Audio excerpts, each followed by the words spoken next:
എഴുത്തുകാരെങ്ങനെ ഓടി തുടങ്ങിയിട്ടില്ല. കൃത്യം അരമണിക്കൂറാണുള്ളത്. അതിനിടയിൽ സാഹിത്യവും ഭാവനയും എന്ന വിഷയത്തെ പറ്റിയാണ് സംസാരിക്കുന്നതെന്ന് പറഞ്ഞു.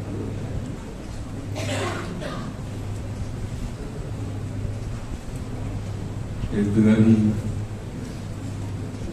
പ്രയോഗിക്കുന്ന ഉപകരണങ്ങളിൽ പ്രധാനപ്പെട്ട ഒന്നാണ് ഭാവന എന്ന് നമുക്ക് എല്ലാവർക്കും അറിയാം.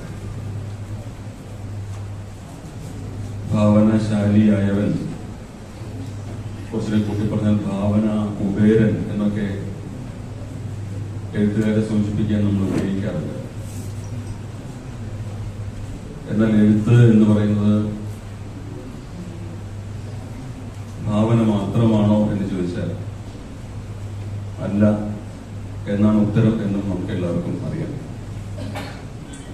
പിന്നെന്താണ് ഭാവന കൊണ്ട് എഴുത്തിൽ വിശേഷിച്ച് ഒരു എഴുത്തുകാരൻ നിർവഹിക്കുന്നത് എന്നുള്ളതാണ് പ്രധാനപ്പെട്ട ചോദ്യം. ഞാൻ സർഗാത്മകതയെ മനസ്സിലാക്കിയ കാലം മുതൽക്ക്, എഴുതാൻ തുടങ്ങിയ കാലം മുതൽക്ക് സ്വയം ചോദിച്ചുകൊണ്ടിരുന്ന ഒരു ചോദ്യം കൂടിയാണ്. അനുഭവങ്ങൾ ഒരു മനുഷ്യജീവി എന്നുള്ള നിലയ്ക്ക് നമുക്ക് എല്ലാവർക്കും വ്യത്യസ്തങ്ങളായിട്ടുള്ള നൂറുകണക്കിന് അനുഭവങ്ങളുണ്ട്. നമുക്ക് നമ്മുടെ ഭാഷയിൽ ആർജിച്ചെടുത്ത വൈഭവമുണ്ട്.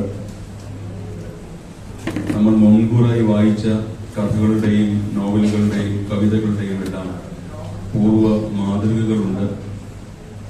അതെല്ലാം തന്നെ അതിലേറിയ പൂർവ്വം നമ്മളെ അത്ഭുതപ്പെടുത്തിയിട്ടുള്ളതോ വിസ്മയിച്ചിട്ടുള്ളതോ ആണ്.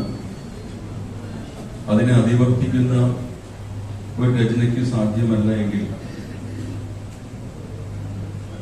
ചർവിത ചർവണം എന്ന കണക്ക് മുമ്പ് പലരും എഴുതിയ വിഷയങ്ങളെടുത്ത് മുമ്പ് പലരും എഴുതിയ മട്ടിൽ എഴുതുകയാണ് എങ്കിൽ നമ്മുടെ ജന്മം കൊണ്ട്, നമ്മുടെ സർഗാത്മകത കൊണ്ട് വിശേഷിച്ച പ്രയോജനവുമില്ല എന്നുള്ളൊരു ബോധ്യം എഴുത്ത് തുടങ്ങിയ കാലം മുതൽക്ക് എനിക്ക് ഉണ്ടായി വന്നിട്ടുണ്ട്. ഞാൻ ആദ്യം കരുതിയത് സ്വർണ്ണപ്പണിക്കാരൻ ഒരു സ്വർണ്ണാഭരണം ഉണ്ടാക്കുന്നത് പോലെ ഒരു കൃത്യമായ അനുവാദത്തിൽ അനുഭവങ്ങളെയും ഭാവനയെയും ചേർത്തിണക്കിയാണ് എഴുത്തുകാരൻ, എഴുത്തിന്റെ തച്ചന്മാർ സർഗാത്മക സൃഷ്ടികൾ നിർവഹിക്കുന്നത് എന്നാണ്. ഇപ്പൊ സ്വർണ്ണാഭരണത്തിന്റെ കണക്ക് ക്വാളിറ്റിയെ പറ്റി പറയുമ്പോൾ നമ്മൾ 916 എന്ന് പറയും. 1000 ഗ്രാം സ്വർണത്തിൽ 916 സ്വർണവും ബാക്കി 84 ചെമ്പും എന്നാണ് അതിന്റെ കണക്ക്. ഏറ്റവും മികച്ച സ്വർണ്ണാഭരണം പറയുമ്പോൾ പോലും നമ്മൾ 916 ആണ് പറയുന്നത്, 1000 അല്ല എന്നർത്ഥം. അതിൽ 86 ചെമ്പ് ചേർക്കാൻ അനുവാദമുണ്ട്. അപ്പോൾ ഏതാണ് സ്വർണം? അനുഭവം എന്ന സ്വർണത്തിൽ ഭാവന എന്ന ചെമ്പ് ചേർക്കുകയാണോ, അതോ ഭാവന എന്ന സ്വർണത്തിൽ അനുഭവത്തിന്റെ ചെമ്പ് ചേർക്കുകയാണോ ഈ 1000 പൂർത്തിയാക്കുന്നത് എന്നുള്ളത് 20 വയസ്സ് 22 വയസ്സുകളിൽ ഞാൻ എഴുത്ത് ആരംഭിച്ച ഘട്ടത്തിൽ എന്നെ കുഴക്കിയ കാര്യമാണ്.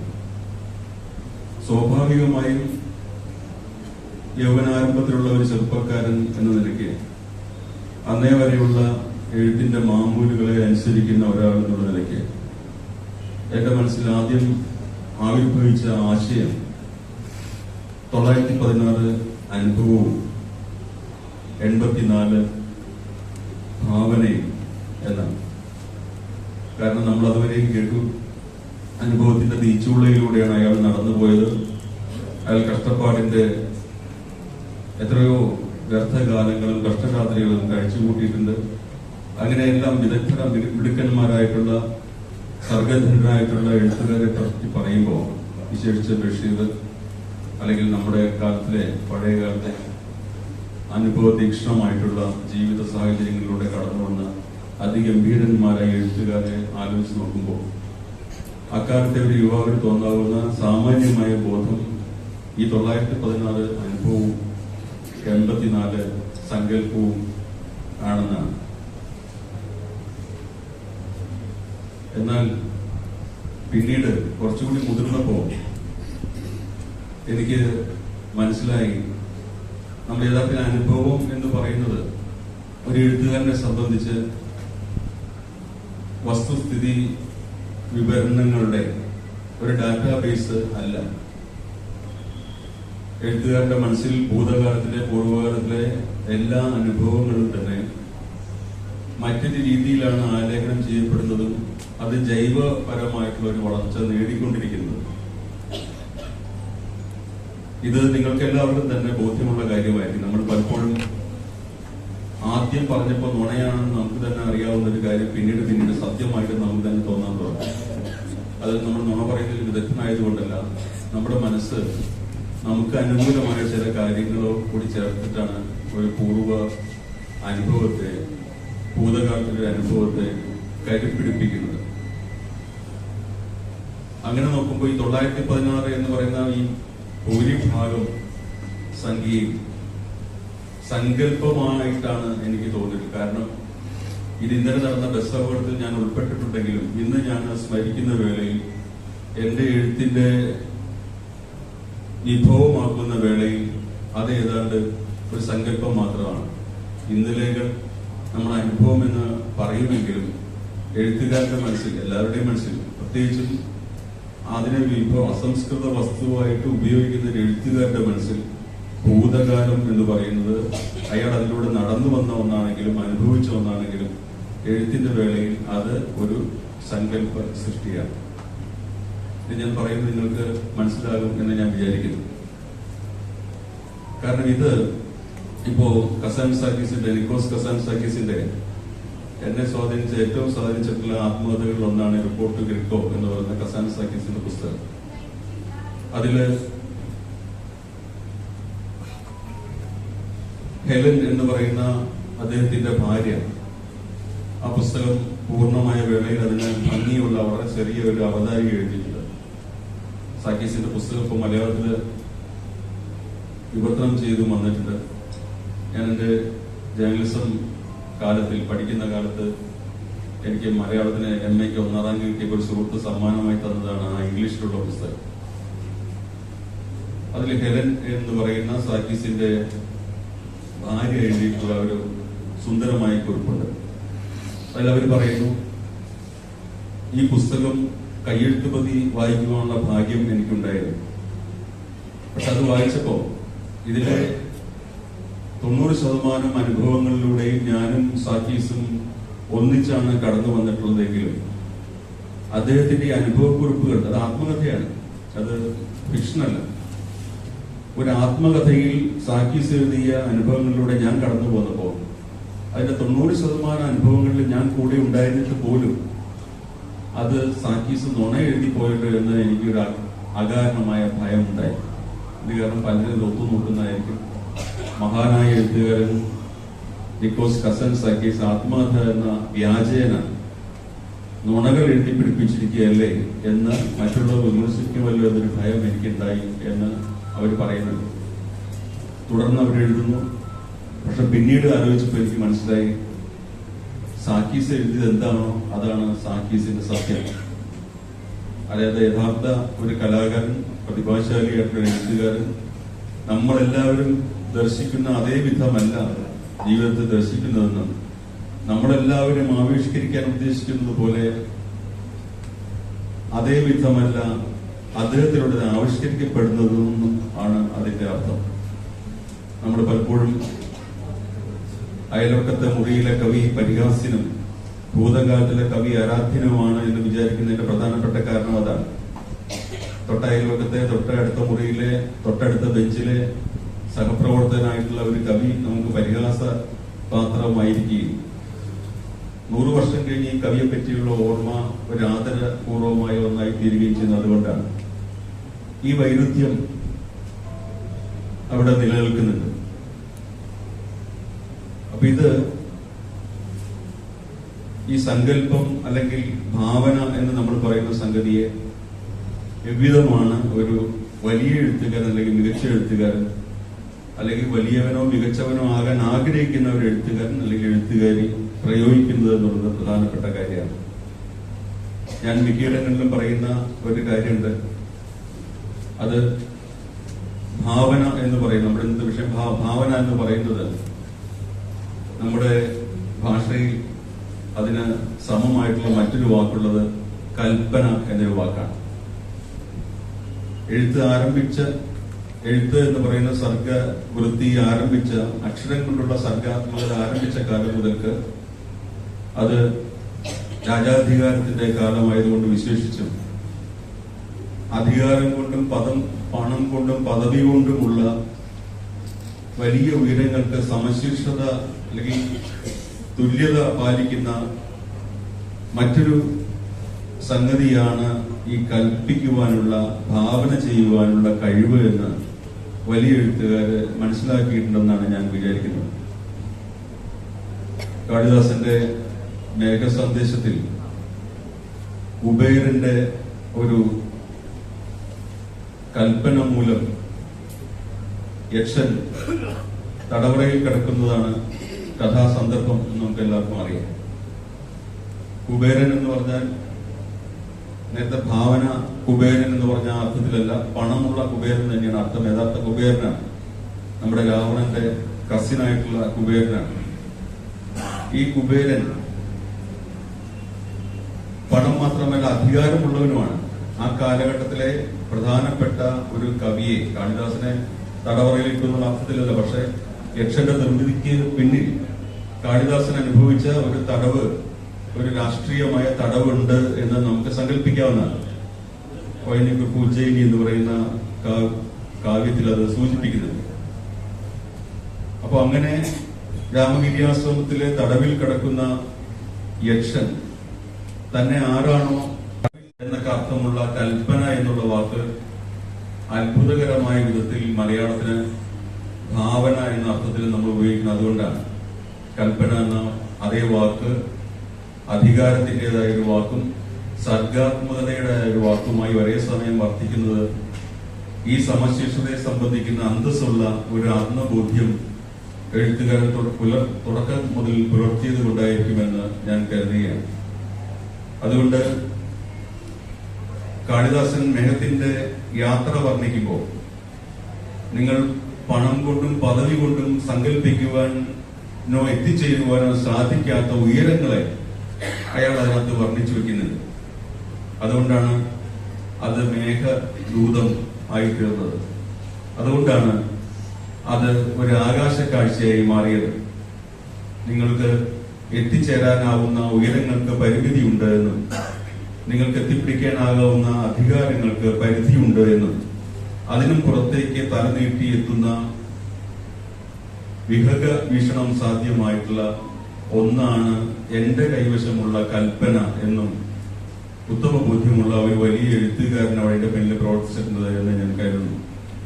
രാകേഷ് ശർമ്മ ഇന്ത്യക്ക് വെളിയിൽ, ഭൂമിക്ക് വെളിയിൽ നിന്ന് ഇന്ത്യയെ കാണാൻ ഭാഗ്യമുണ്ടായ ആദ്യത്തെ ഇന്ത്യക്കാരൻ. അടുത്ത കാലത്ത് ഞാൻ മാതൃഭൂമി ആഴ്ചപ്പതിപ്പിന്റെ ഒരു അഭിമുഖത്തിന് വേണ്ടി അശ്വിൻ ശേഖർ എന്ന് പറയുന്ന ഒരു ഉൽക്കാശാസ്ത്രജ്ഞനെ കണ്ട് ബന്ധപ്പെട്ട് സംസാരിച്ചപ്പോൾ താൻ രാകേഷ് ശർമ്മയെ പരിചയപ്പെട്ട സന്ദർഭം ഈ അശ്വിൻ ശേഖർ എന്നോട് പറയണ്ടേ. അപ്പൊ അദ്ദേഹം ആവേശത്തോടെ പറഞ്ഞു, ഞാൻ രാകേഷ് ശർമ്മയോട് ചോദിച്ച ആദ്യത്തെ ചോദ്യം, ഈ ഭൂമിക്ക് വെളിയിൽ നിന്നുകൊണ്ട് ഈ സ്പേസിനെ, ഈ മഹാനിശൂന്യതയെ അഭിമുഖീകരിച്ചപ്പോ തോന്നിയ ആദ്യത്തെ ഇംപ്രഷൻ എന്തായിരുന്നതെന്നാണ്. രാകേഷ് ശർമ്മ അതിനു മുമ്പ് പറഞ്ഞ വാചകം നമുക്ക് എല്ലാവർക്കും ഓർമ്മയുണ്ട്. അത് ഭൂമിയിലെ ഈ നീലഗ്രഹത്തെ പുറത്തു നിന്ന് നോക്കിക്കണ്ട താങ്കൾക്ക് എന്ത് തോന്നുന്നു? ഇന്ദിരാഗാന്ധി മറ്റേ വയർലെസ്സിലൂടെ ചോദിച്ചപ്പോൾ ഉത്തരമാണ് നമുക്ക് അറിയാവുന്നത്. അദ്ദേഹം പറഞ്ഞത് ഒരു മഹാനായ കവിയുടെ ആദ്യത്തെ വരികളാണ് നമുക്ക് എല്ലാവർക്കും അറിയാം. സാരെ ജഹാൻ സെ അച്ഛ ഹിന്ദുസ്ഥാൻ ഹമാര എന്നാണ് അദ്ദേഹം പാടിയതെന്നാണ്. അത് തീർച്ചയായിട്ടും ഒരു തിരക്കഥയായിരിക്കുമെന്ന് നമുക്ക് എല്ലാവർക്കും ഇന്ന് വേണമെങ്കിൽ ഊഹിക്കാം. അധികാരങ്ങൾ അങ്ങനെ തിരക്കഥകൾ മെനയാൻ കൂടി, മറ്റുള്ളവരുടെ സങ്കല്പങ്ങളെ സ്വന്തം തിരക്കഥയ്ക്ക് ഉപയുക്തമാക്കാൻ കൂടി മിടുക്കുള്ളവരാണ് എന്നുള്ളത് നമ്മുടെ സമീപകാലത്തിലെ ഇന്ത്യയുടെ രാഷ്ട്രീയ അവസ്ഥ നമുക്കിപ്പോൾ വ്യക്തമായിട്ട് പഠിപ്പിച്ചു തന്നിട്ടുണ്ട്. പഴയകാലം നമ്മൾ കുറച്ചുകൂടി നിഷ്കളങ്കരായതുകൊണ്ട് അതൊക്കെ ശരിക്കും രാകേഷ് ശർമ്മ പറഞ്ഞതാണ് തെറ്റിദ്ധരിച്ചിട്ടുണ്ടാകും. ഇവിടെ ഞാൻ അശ്വിൻ ശേഖരനോട് ചോദിച്ചു, രാകേഷ് ശർമ്മ ഇങ്ങനെ പറഞ്ഞത് ഞാൻ വായിച്ചിട്ടുണ്ടല്ലോ. അതിന് പ്രധാനപ്പെട്ട കാരണം സാരേ ജഹാൻ സെ അച്ഛാ ഹിന്ദുസ്ഥാൻ ഹമാര എന്ന് രാകേഷ് ശർമ്മ ചൊല്ലിയ ആ കവിത മുഹമ്മദ് ഇക്ബാൽ എന്ന് പറയുന്ന മഹാനായിട്ടുള്ള സ്വാതന്ത്ര്യപൂർവ്വ ഇന്ത്യയിലെ ഒരു മഹാകവി എഴുതിയതാണ് നിങ്ങൾക്ക് എല്ലാവർക്കും അറിയാം. മുഹമ്മദ് ഇക്ബാലിന്റെ കവിത, ഇക്ബാല് 1920കളിൽ തന്നെ മരിച്ചുപോയ ആളാണ്. 1906 എഴുതിയ ഒരു കവിത കഴിഞ്ഞ വർഷം യുപിയിലെ ബറൈലി എന്ന് പറയുന്ന ഒരു ഗ്രാമത്തിൽ ഒരു വിവാദമായി നിങ്ങൾ പത്രവാർത്തകൾ വായിച്ചിട്ടുണ്ടാകുമെന്ന് ഞാൻ കരുതുന്നു. നമ്മുടെ പത്രങ്ങൾ അത്തരം വാർത്തകളൊന്നും ഗംഭീരമായിട്ട് കൊടുക്കാത്തതുകൊണ്ട് ചിലപ്പോൾ നിങ്ങൾ കണ്ടിട്ടില്ല എന്നുള്ളത് ഞാൻ ഓർമ്മിപ്പിക്കാം. ബറൈലി ഗ്രാമത്തിലെ കമല നെഹ്റു മെമ്മോറിയൽ എന്ന് പറയുന്ന LP സ്കൂളിൽ ഒരു സ്ഥിരമായിട്ട് പാടുന്ന ഒരു പ്രാർത്ഥനാ ഗീതമുണ്ട്. അത് ബച്ചേക്ക് ദുവ എന്ന് പറയുന്ന കുട്ടിയുടെ പ്രാർത്ഥന എന്ന് പറയുന്ന ഒരു ഗീതമാണ്. വർഷങ്ങളായിട്ട് ഇന്ത്യക്ക് സ്വാതന്ത്ര്യം കിട്ടിയ കാലം മുതൽക്ക്, ആ സ്കൂൾ നിലവിൽ വന്ന കാലം മുതൽക്ക് കമല നെഹ്റുവിന്റെ പേരിട്ടപ്പോൾ നമുക്ക് അറിയാം എത്ര പഴക്കമുണ്ടാകും. അവിടെ ചൊല്ലുന്ന പ്രാർത്ഥനയാണ്. അതിലെ കുട്ടികൾ ഒന്നിച്ചു ചേർന്ന് പാടുമ്പോൾ ദൈവമേ എന്നുള്ള വാക്കിന് പകരം അള്ളാഹ് എന്നാണ് ഇക്ബാൽ എഴുതിയിട്ടുള്ളത്. കാരണം അദ്ദേഹം ഉറുദുവിലാണ് കവിതയുള്ളത്. സ്വാഭാവികമായിട്ട് ദൈവത്തെ അവർ പ്രകീർത്തിക്കുമ്പോൾ അള്ളാഹ് എന്നുള്ള ശബ്ദം തന്നെയാണ് ഇവിടെ സംശയം. പക്ഷെ അതിലൂടെ കടന്നു പോയിട്ടുള്ള VHP പ്രവർത്തകര് ഈ ഗീതം അത്ഭുതകരമായിട്ട് ഇപ്പം മാത്രം കേൾക്കുകയും അത് വർഗീയ കലാപം ഉണ്ടാക്കാനും മതസൗഹാർദ്ദം തകർക്കുവാനുമുള്ള ഒരു ശ്രമമാണെന്ന് പറഞ്ഞ് IPC 252, 390 അതുപോലെ 2 സെക്ഷനുകളിൽ കേസെടുക്കുകയും ചെയ്തു. ഇപ്പൊ അതിന്റെ പേര് IPC എന്നല്ല, ഭാരതീയ ന്യായ സംഹിത എന്നോ എന്തോ മാറ്റിയിട്ടുണ്ട്. ഏതായാലും അവിടുത്തെ പ്രധാന അധ്യാപകനെ സ്ഥലം മാറ്റുകയും ഈ ക്ലാസ് ടീച്ചറെ പിരിച്ചുവിടുകയും ചെയ്തു. ഞാനിത് പറഞ്ഞു വന്നത്, ഈ മുഹമ്മദ് ഇക്ബാൽ, അല്ലാമ മുഹമ്മദ് ഇക്ബാൽ എന്ന് പറയുന്ന അതിഗംഭീരനായ കവി, സ്വാതന്ത്ര്യപൂർവ്വകാലത്തിൽ ടാഗോറിന്റെ അധ്യക്ഷതയിലുള്ള ഒരു പറ്റം മഹാകവികൾ നെഹ്റുവിന്റെയും ഗാന്ധിയുടെയും ആശീർവാദത്തോടുകൂടി ഇന്ത്യക്കാരിൽ ദേശീയ ബോധം ഉണർത്താൻ വേണ്ടി ബോധപൂർവം സൃഷ്ടിച്ച കവിതകളിൽ പ്രധാനപ്പെട്ട ഒന്നായിരുന്നു ഈ സാരേ ജഹാൻ സെ അച്ഛാ ഹിന്ദുസ്ഥാൻ ഹമാര എന്നുള്ള കവിത. അത് അദ്ദേഹം മരിച്ചു. നെഹ്റുവും ഗാന്ധിയും കൊല്ലപ്പെട്ടു, ഗാന്ധി കൊല്ലപ്പെട്ടു, നെഹ്റുവിനെ കാലം കൊന്നു. അതിനുശേഷം ഇന്ന് നമ്മുടെ ഈ സമകാലികമായ ഒരു അവസ്ഥയിൽ ഒരു ക്രൈമായിട്ട് അത് അതേ കവിതയെ മാറ്റിത്തീർക്കുന്ന കാലമാണ്. അപ്പോ ഇത് മനസ്സിൽ വെച്ചുകൊണ്ട് ഞാൻ ഈ അശ്വിൻ ശേഖരനോട് സംസാരിച്ചപ്പോൾ അദ്ദേഹം പറഞ്ഞത്, രാകേഷ് ശർമ്മ എന്നോട് പറഞ്ഞത്, സ്പേസിൽ പോയാലുള്ള ആദ്യത്തെ അനുഭവം എന്ന് പറഞ്ഞാൽ അതിരുകളില്ലാത്ത സ്ഥലം കണ്ട്, അതിർത്തികളില്ലാത്ത സ്ഥലം കണ്ട്, വിഭജനങ്ങളില്ലാത്ത ഒരു വലിയ മഹാപ്രപഞ്ചം കണ്ട് അത്ഭുതപ്പെടുക എന്നുള്ളത് മാത്രമാണ്. അത് വളരെ കൃത്യമായിരുന്നു. അല്ല സാരേ ജഹാൻ സെ അച്ഛാ എന്നല്ല ഒരാൾ പറയുക. അങ്ങോട്ടങ്ങോട്ട് പോകുന്തോറും, ഭൂമിയിൽ നിന്ന് മുകളിലേക്ക് ഉയർന്നു നിന്ന് പോകുന്തോറും നമ്മുടെ മനസ്സ് വലുതാകാനാണ് സാധ്യത. അല്ലാണ്ട് ദേശീയ ബോധം കൊണ്ടോ പ്രാദേശിക ബോധം കൊണ്ടോ ഭാഷാ സ്നേഹം കൊണ്ടോ അച്ഛനെ പറ്റിയുള്ള ഓർമ്മ കൊണ്ടോ ഒന്ന് ചെറുതായി പോകാനുള്ള സാധ്യത വളരെ കുറവാണ്. ഇതിനെ വലുതാക്കുന്ന ഒരു പണിയാണിത്. അപ്പൊ എനിക്ക് അതിന് വിശ്വാസം തോന്നി, ശരിയായിരിക്കും, രാകേഷ് ശർമ്മ തീർച്ചയായിട്ടും അത് തന്നെയായിരിക്കും പറഞ്ഞത്. അതിർത്തികളില്ലാത്ത പ്രപഞ്ച വിസ്തൃതി കണ്ട് എനിക്ക് വിസ്മയം തോന്നി എന്നാണ് രാകേഷ് ശർമ്മ പറഞ്ഞത്. ഞാനിത് പറഞ്ഞത്, ഈ അതിർത്തികളില്ലാത്ത ഈ പ്രപഞ്ച വിസ്മയത്തെ ഉള്ളിൽ വഹിക്കുവാനുള്ള എഴുത്തുകാരന്റെ, എല്ലാ കലാകാരന്മാർക്കും പൊതുവെയും എഴുത്തുകാരനെ വിശേഷിച്ചും, കാരണം അവിടെ ചിഹ്നനം എന്ന് പറയുന്നത് അക്ഷരകലയാകയാൽ, ഇപ്പൊ ചിത്രീകരണത്തില് ചിത്രം എന്ന് പറയുന്ന നേരിട്ട് കാണാവുന്ന ഒന്നുണ്ട്. നമുക്കൊരു സംസ്കൃത ഗ്രന്ഥം അതെത്ര മഹത്തായ കയ്യിൽ കിട്ടിയാലും നമുക്കത് വായിക്കാൻ അറിഞ്ഞുകൂടെങ്കിൽ അതിന്റെ മഹത്വമാവും അതിന്റെ ഉള്ളിൽ ഉള്ളടങ്ങി കിടക്കുന്ന പറഞ്ഞതുപോലെ ഈ അക്ഷരകലയിൽ മാത്രം നമുക്ക് ഒരു പ്രത്യേക വ്യവസ്ഥയിലൂടെ കടന്നുപോയി അതിനെ ഡീകോഡ് ചെയ്താൽ മാത്രമേ ഈ അനുഭൂതികളും അനുഭവങ്ങൾ നമുക്ക് തിരിച്ചു കിട്ടുകയുള്ളൂ. അങ്ങനെയുള്ള ഈ എഴുത്തിന്റെ കലയിൽ ഭാവന അഥവാ കൽപ്പന എന്ന് പറയുന്നത് വലിയ ഉയരങ്ങളെ ചെന്ന് തൊടുവാനുള്ള വലിയ എഴുത്തുകാരുടെ അല്ലെങ്കിൽ വലിയ മനുഷ്യന്റെ ശ്രമങ്ങളെ പിൻപറ്റുന്ന ഒരു ജോലിയായിട്ടാണ് നമ്മൾ ഏറ്റെടുക്കുക വായനയുടെ സന്ദർഭത്തിൽ. അതുകൊണ്ട് വലിയ ഉയരങ്ങൾ എന്ന് പറയുമ്പോൾ തീർച്ചയായിട്ടും മതമായിട്ടും ജാതിയായിട്ടും ഭാഷയായിട്ടും ദേശമായിട്ടും എല്ലാം ഇടുക്കി വെച്ചിട്ടുള്ള ചുരുക്കി വെച്ചിട്ടുള്ള നമ്മുടെ കേവല മനുഷ്യന്റെ ഈ ചെറിയ ഇടപാടുകളെ പൊളിച്ചു കളയുന്ന ഒരു വലിപ്പം ആർജിക്കുന്ന ഒരുവനായിട്ടാണ് അങ്ങനെയുള്ള ഒരു കവിയെ കഥാകൃത്തിനെ നമ്മൾ സങ്കല്പിച്ചെടുക്കേണ്ടത്. ഈ ഒരു തോന്നൽ ഉള്ളിലടങ്ങിയിട്ട് തത്വമായിട്ടോ സിദ്ധാന്തമായിട്ടോ മനസ്സിലാക്കിക്കൊണ്ടല്ല, പക്ഷെ ഇത് സഹജമായിട്ട് എഴുത്തുകാരന്റെ മനസ്സിൽ ആവിർഭവിച്ചത് കൊണ്ടാണ് നമ്മുടെ ഭാഷയിലെ കാളിദാസന്റെ കൃതികൾ മാത്രമല്ല ഭാഷയിലെ എല്ലാ കൃതികളിലും ഈ അധികാരത്തിനെതിരെയുള്ള ഒരു ശബ്ദമായിട്ട് അക്ഷരം മാറിയത് എന്ന് കാണാം. അപ്പൊ നിങ്ങളിലേക്കും ഈ അധികാരം എന്ന് പറയുന്നത് മൂർത്തമായിട്ടുള്ള അന്ന് നിലനിൽക്കുന്ന ഒരു വ്യവസ്ഥക്കെതിരെ അന്നത്തെ കാലത്ത് രാജാധികാരം പ്രത്യേകിച്ചും അന്നത്തെ ഒരു കാലത്ത് എഴുത്തുകാരൻ അത്ര പേരത് പ്രയോഗിക്കാൻ സാധിക്കുന്ന സംശയം വരാം. ഇന്നത്തെ കാലത്ത് ജനാധിപത്യത്തില് അത് സാധിക്കുന്നില്ല എന്ന് നമ്മൾ മനസ്സിലാക്കുമ്പോൾ, അപ്പൊ അതിന് ചെയ്യുന്ന ഒരു വിധമാണ് ഈ 914 സങ്കല്പം എടുത്തിട്ട് അതിനെ ഈ 84 ചേർത്ത് യാഥാർത്ഥ്യത്തിൽ 84 അതിന് സങ്കേതബദ്ധത വരും, അതിന്റെ അക്ഷര ലിപി വിന്യാസങ്ങൾ വരും, സാഹിത്യകൃതിയുടെ ഫോം രൂപം വരും, അതിന്റെ കൽപ്പനാ രീതികൾ വരും, അതിന്റെ സാങ്കേതികമായ എല്ലാം വരും. ബാക്കി മുഴുവനും ഈ സങ്കല്പം എന്ന് പറയും. ഈ സങ്കല്പം എന്ന് പറയുന്നത് ഭൂതകാലത്തിന്റെ അനുഭവങ്ങൾ കൂടി ചേർത്ത സങ്കല്പമാണ്.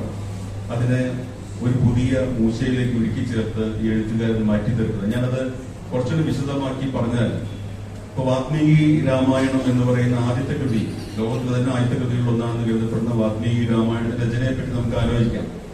അത് സാധാരണ മട്ടിലൊരു സുന്ദരിയായ പെണ്ണിനെ കണ്ടപ്പോൾ ഒരു രാജകുമാരനുണ്ടായ സ്നേഹവും പരസ്പര വിവാഹവും ഒരു പ്രത്യേക സന്ദർഭത്തിലൂടെ കടന്നു പോകുമ്പോൾ ഒരു കഥയിലെ ഒരു ട്വിസ്റ്റും, ഒരു രാവണൻ രാക്ഷസരാജാവ് കണ്ടുകൊണ്ട് പോയിട്ട് അയാളായിട്ട് ഇടിയും സംഘർഷം ഉണ്ടാക്കി തിരിച്ചു കൊണ്ടുവന്ന് അവസാനിക്കുന്ന ഒരു ശുഭപര്യവസായിയായ കഥയാണ് അതിന്റെ ആദ്യ ഭാഗമെന്ന് നമുക്ക് എല്ലാവർക്കും അറിയാം.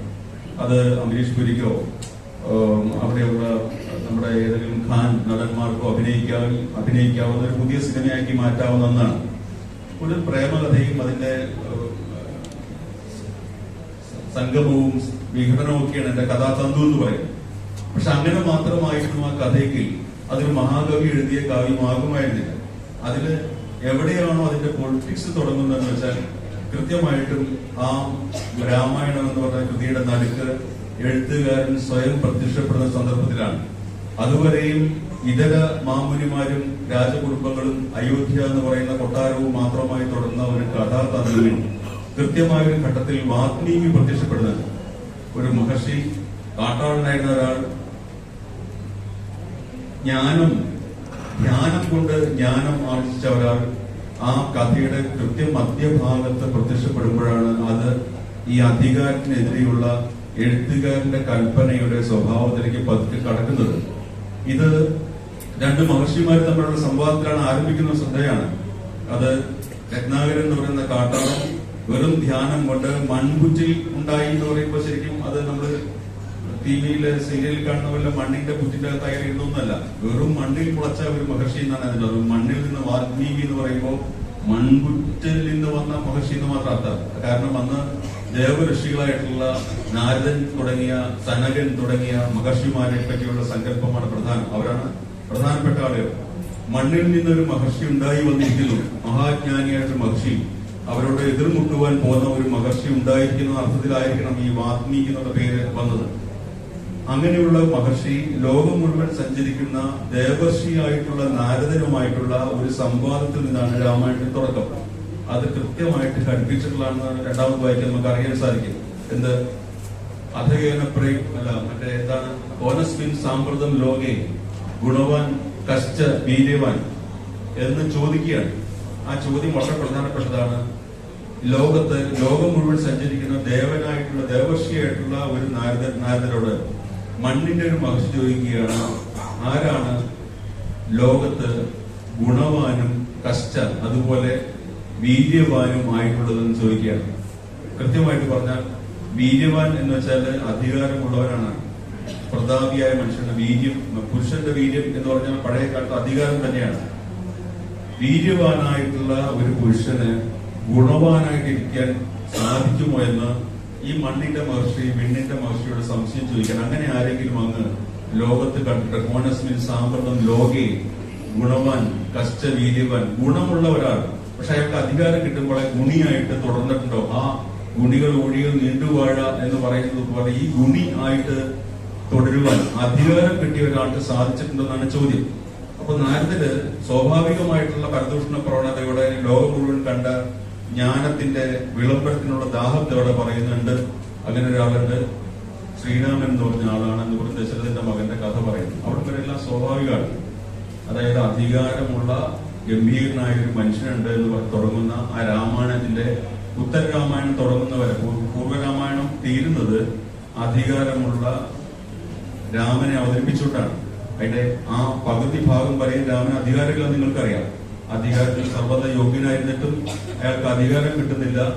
അയാള് കാട്ടിൽ പോകേണ്ടി വരുന്നു, ഭാര്യയെ പിന്നീട് ഉപേക്ഷിക്കേണ്ടി വരുന്നു ഒക്കെ പറയും. സീതയെ വീണ്ടെടുത്തതിന് ശേഷം അയോധ്യാധിപനായിട്ട് അധികാരം കയറുമ്പോ ശുഭം എന്ന് എഴുതി കാണിക്കാവുന്ന ശുഭപര്യവസായിയായിട്ടുള്ള രാമായണം അവസാനിക്കുകയാണ്. ആ രാമായണത്തിലെ രാമനെ വെച്ചുകൊണ്ടാണ് നമ്മളിപ്പോ അധികാരങ്ങൾ പുതിയതുണ്ടാക്കിയിട്ടുള്ളത്. എന്നാൽ മഹാനായ മഹർഷി വാൽമീകി എഴുതിയിട്ടുള്ള രാമായണം അവിടെ അവസാനിക്കുന്ന ഒന്നല്ല. അതുകൊണ്ട് തന്നെ ഇത് പ്രക്ഷിപ്തമാണ് എന്ന് വാദിക്കുന്ന ഒരു വലിയ വിഭാഗം സന്തോഷങ്ങൾക്ക് അറിയാം. ഒരു വലിയ വിഭാഗം പണ്ഡിതന്മാരുണ്ട്. അവരെ ഈ പറഞ്ഞ ഈ അധികാര കസേരയിൽ രാമൻ വന്നിരിക്കുന്നത് വരെയുള്ള രാമായണം മതി വാൽമീകി എഴുതിയതെന്ന് വിശ്വസിക്കുന്നവരാണ്. പക്ഷെ അങ്ങനെയാണെങ്കിൽ അദ്ദേഹം ഒരു മഹർഷിയോ ഒരു മഹാകവിയോ ആകുമായിരുന്നില്ല.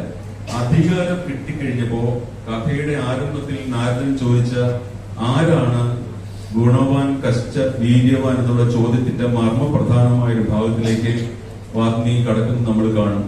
അതായത് അധികാരം കിട്ടിയ സന്ദർഭത്തിൽ ആദ്യം തന്നെ തുടങ്ങുന്നു അദ്ദേഹത്തിന്റെ ഗുണം നഷ്ടപ്പെടുന്നത്.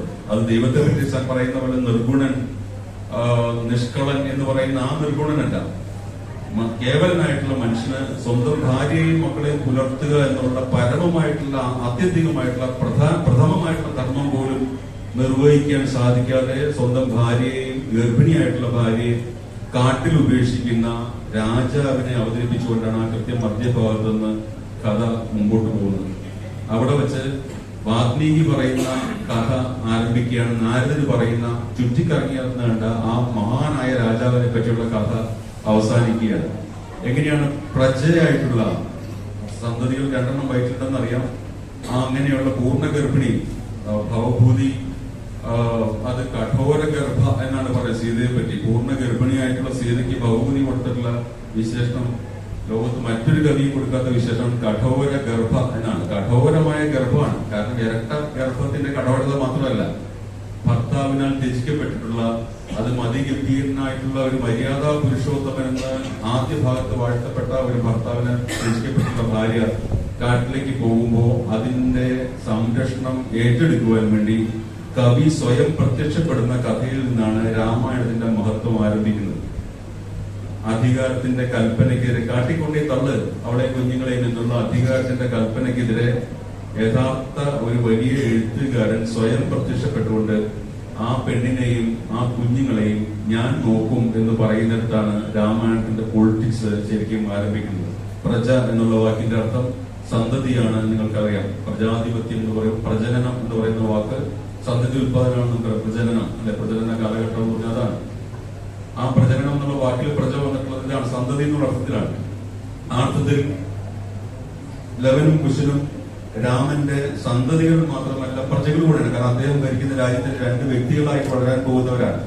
ഈ 2 പേരെയും വളർത്തി വലുതാക്കിയും കാടിന്റെ ഗഹനതയിൽ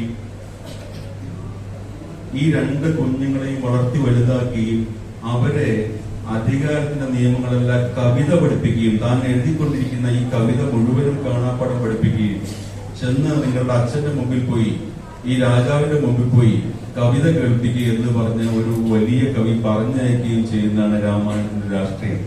അവിടെ ചെന്ന് അത് 2 കുഞ്ഞുങ്ങള്, യുവാക്കന്മാർ 2 കുഞ്ഞുങ്ങള്, ഈ മര്യാദാ പുരുഷോത്തമൻ എന്നറിയപ്പെട്ടിരുന്ന ഗുണവാനും വീര്യവാനുമാണ് എന്ന് പുകഴ്പ്പെട്ടിരുന്ന ആളുടെ നിർഗുണതയെ പറ്റി, ദോഷത്തെ പറ്റി മുഖത്ത് നോക്കി പാടുന്ന കവി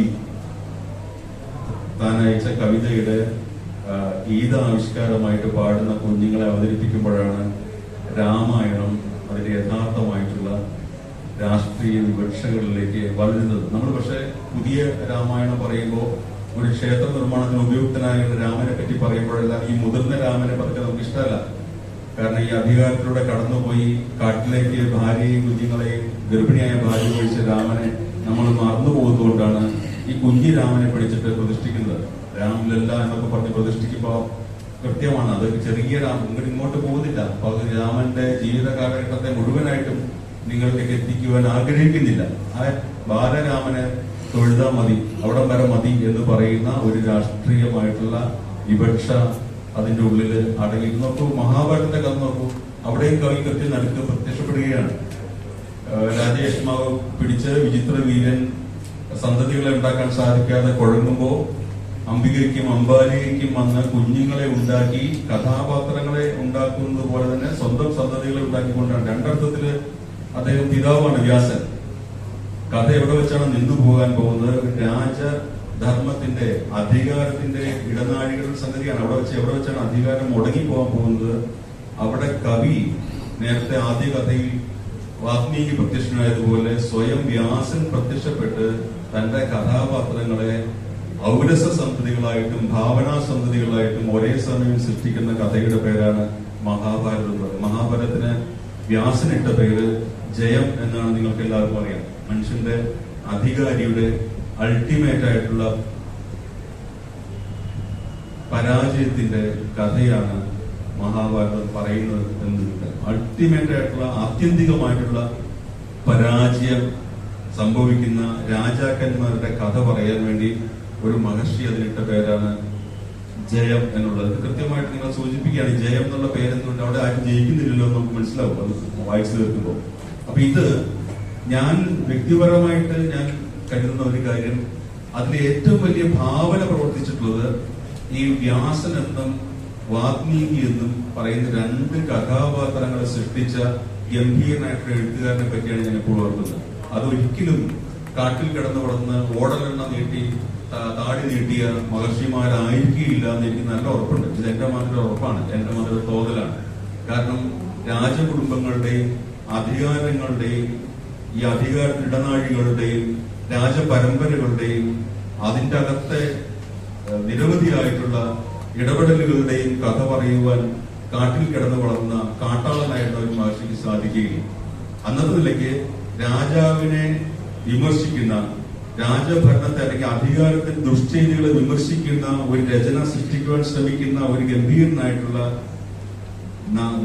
നാട്ടിൻ പുറത്തിലെ അല്ലെങ്കിൽ കാട്ടിലെ അല്ലാത്ത ഒരു മഹാനായ എഴുത്തുകാരൻ ഉപയോഗിച്ചിട്ടുള്ള ഒരു രചനാ തന്ത്രം മാത്രമായിരിക്കണം അതിൽ തന്നെ പ്രത്യക്ഷപ്പെടുന്ന ഈ മഹർഷി എന്ന് വിചാരിക്കാനാണ് എനിക്ക് ഇഷ്ടം. വാൽമീകിയും വ്യാസനും ഇന്ത്യ സൃഷ്ടിച്ച അതിഗംഭീരന്മാരായിട്ടുള്ള രണ്ട് കഥാപാത്രങ്ങളാണ്. അവർ പറഞ്ഞതാണ്, അവരെഴുതിയതാണെന്ന് പറയുന്നതിന് സാധ്യത ലഭിക്കും.